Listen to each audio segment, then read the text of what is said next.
possibilities that exist here, my belief in the place, his belief in the place, and I think that the critical thing is that we all understand it is together is the only opportunity we have to go ahead and put a program together that both the university and the state can be extremely proud. And that will be the goal of mine from this point on forward. As President Dooley mentioned, thanks to George for taking the load off the Fiesta Bowl. We'll go ahead and look at that. I will, throw out understanding that everybody watches these things nowadays. And I did leave behind a group of players that are going to compete in the Fiesta Bowl, and I cannot take this job without tipping my hat to them because of their resilience, and I'm sure they'll be very successful in that game without me as they go forward. But this is about Rhode Island. The people, when I came to visit, the search committee was absolutely outstanding. Their questions were pointed. Their concerns were valid.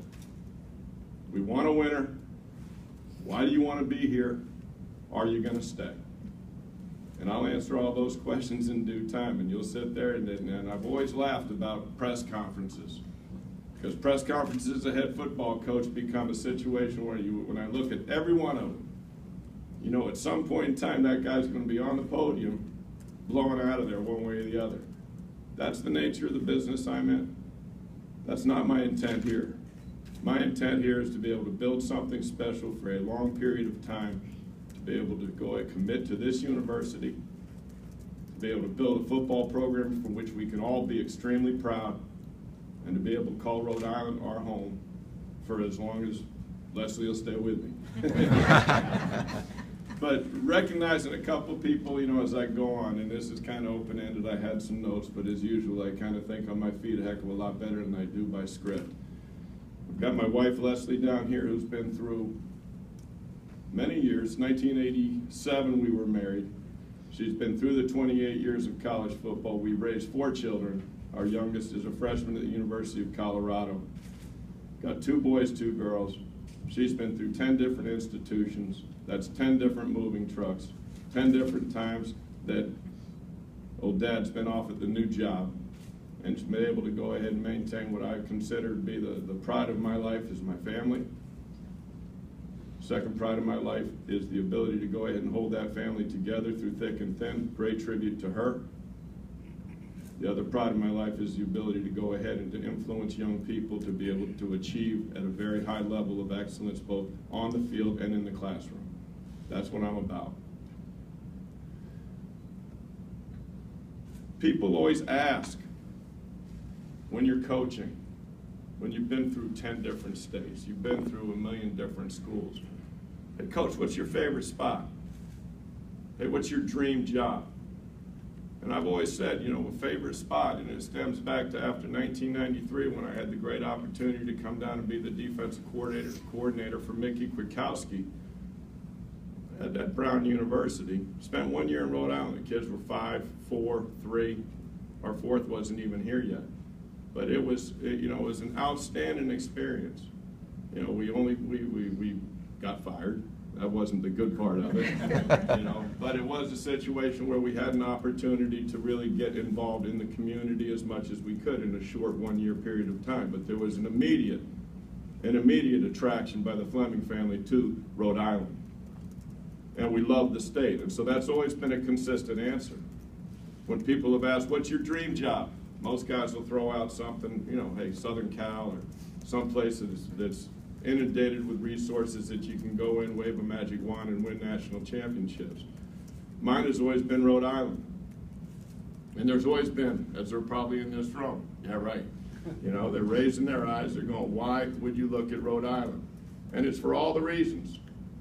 The CAA is the best FCS football conference in America. FCS football is the purest coaching in this country. The kids that come to FCS football have been told, you're not good enough. I relate to that very, very well. I've been told I'm not good enough. At a number of institutions, they hit the road. I've been hired, I've been fired, I've been through the wars, all for doing the same job, all for trying to bring excellence out of young men. and that will continue to be the fact. But the thing that we understand, all right, is that the University of Rhode Island and the CAA, there is no reason why we can't be extremely successful. That's why it was my dream job. I look at what Coach Griffin did way back when. I think I saw Coach Griffin come in. We're not familiar very well, but I am aware of what he was able to accomplish. You know, there is opportunity to win. It has been proven. There is opportunity to win again in the future. There have been a number of good coaches that have come through here to be able to try to do the same thing, win football games, graduate student athletes. They've given great efforts. Their staff have done the same thing. And I respect those efforts, and I respect the job that Joe Traynor has done. I worked with Joe at Villanova.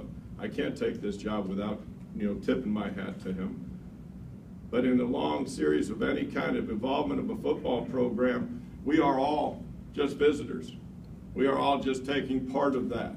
And I take very seriously the responsibility you guys have given me as the opportunity to be your head coach, and I will do my very best to bring you what you want. And I will guarantee you that it will be a tireless effort to bring about victory, and it will be a tireless effort to bring around the kind of program that you all can be proud of. I have to give a message to the players, any players that may be here, any players that may be watching wherever you may be. The program and this next year's team will be built on your shoulders. The team that is here.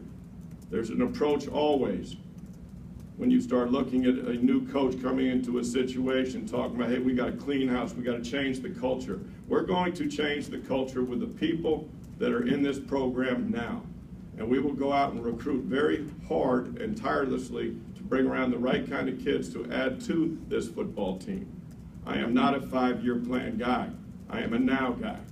I am a guy that wants to be able to go ahead and come into a program to be able to set a certain level of expectation of the players and be able to hold them accountable to achieve great things. And that's what we are going to set out to do. I'm going to go ahead and to the alumni, the football playing alumni, buy season tickets. If they're out watching this, go out and get season tickets. It's income for the football program. We will use it. We will need it. We will get people out to the games, but let's get back involved. We are going to do everything we can do to bring this program to a place where everybody wants to come back on a football Saturday, be able to come back home and watch a winning football team. To the fans, I say have belief. I'm sure that as a lot of fans, when they start reading, hey, here's another URI football coach going to come on in and get it done. How are you going to get that done, coach? You can't get that done. Well, I'm here standing, you telling we will.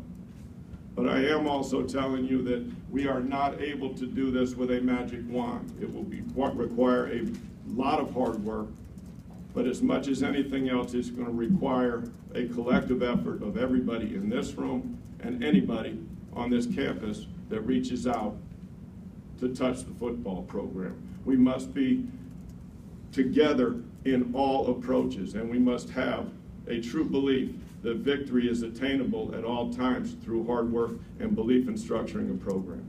And that's what I'm going to try to do. It's going to start with a staff. The staff is going to be people that are qualified professionals. It's going to be a mixture of old and young. It is not yet put together.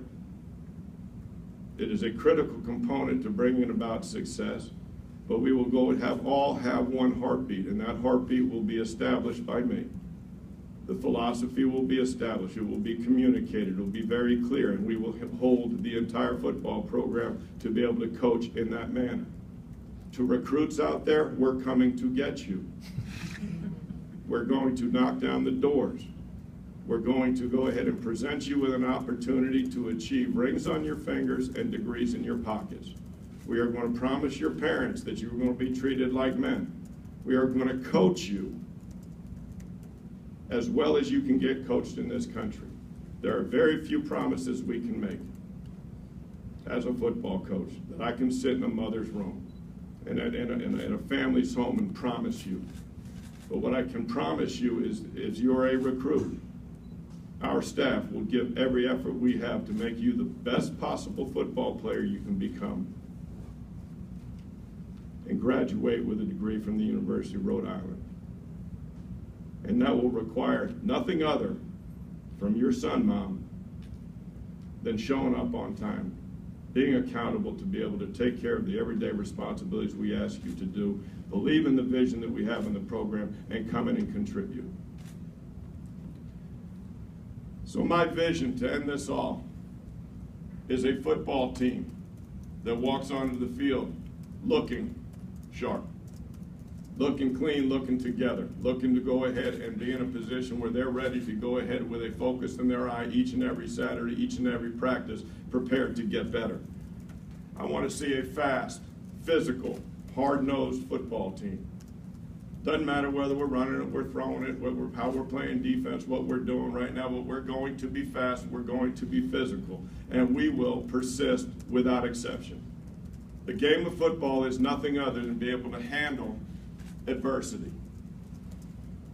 The game of life is no different. We're all in an adverse situation at times. How you handle that adversity on the football field is a 60-minute message of how you're going to handle it in life. And I do believe how we handle adversity during the course of a football game will be full speed ahead. Bring it on, let's overcome it, let's go to the next step. And I think that our teams will have an opportunity to present that. I want a team that's going to play with passion, a team that's going to play with joy for the game that it is. It is a game, it is a part of your college experience, but it should be the best part of your college experience. It was mine. Going to practice, hanging with the guys, all the rest of it, that focus is critical. And when I'm talking to everybody in the room, and hopefully it excites you, that this game is fun. And when it stops becoming fun, I'm out. That is when I will leave. Not fun anymore. But it's more fun to win than it is to lose. All right, it is a lot more fun to win than it is to lose, I promise you. And we're going to go ahead and win our share. But together, we will win. We walk out of here today, you're going to have some impression of Jim Fleming, what he's all about. The proof will be in the pudding over consistent efforts that I will make from this point in time forward. I'm here for the long term. All right, I'm here to build something special. I believe in the university. I believe in the people that support it. I'm going to push you to support it more. But focus on the future. Let's have a belief. Together we will win. Go Rams. Thank you.